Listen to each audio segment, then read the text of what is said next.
You're late. You're irrelevant. At least I'm still ranked higher than you. Congrats, champ. You're the world's tallest hobbit. At least I didn't sell my soul to live. Right.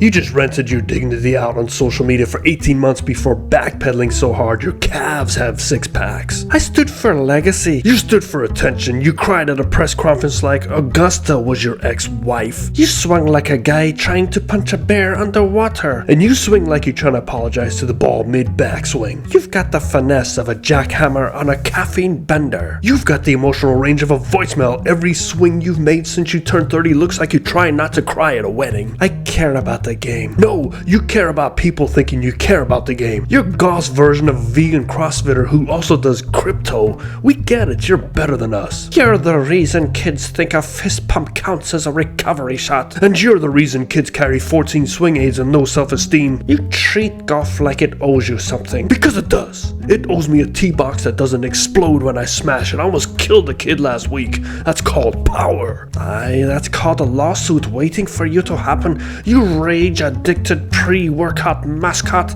Better than being golf-sensitive poet. You write haikus in your yardage book and call it course management. You're an 80-yard pitch with daddy issues. And you're a par 3 mental breakdown with a PR team. You think club speed makes you special. You're a D1 dropout with a driver and abandonment issues. And you think crying about tradition makes you noble. Newsflash, just because you finally won the Masters doesn't mean the golf gods forgave your hypocrisy. You're not an athlete, you're a barbeller with a swing flaw. And you're not a golfer, you're a brand ambassador for insecurity.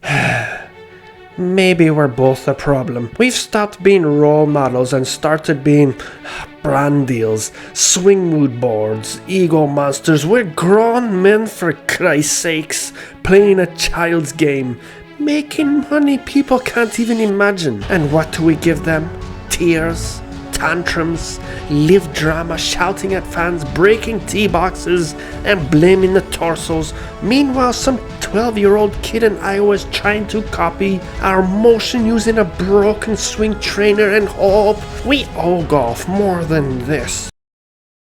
That's the dumbest thing I've ever heard. You know what your real swing coach is? Coach SmashThrust, that dude on YouTube with no neck and a trampoline behind him. Better than your guy, Guru FloatLag, the dude who teaches tempo using a harmonica and his mother-in-law's yoga mat. At least mine doesn't yell, feel the shallowness within while holding a kettlebell with his toes. Your whole swing looks like it was designed by Dr. Coilspin, who teaches torso rebirth in a swimming pool. Your warm-up video had you twerking into a medicine ball while listening to whale noises. That's called engaging the beast mode lats. Look it up. This is what we've become.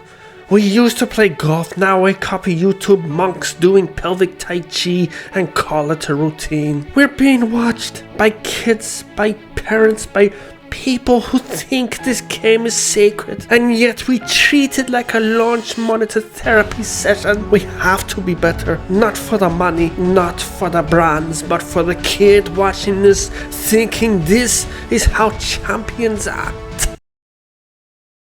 That's still the dumbest thing I've ever heard.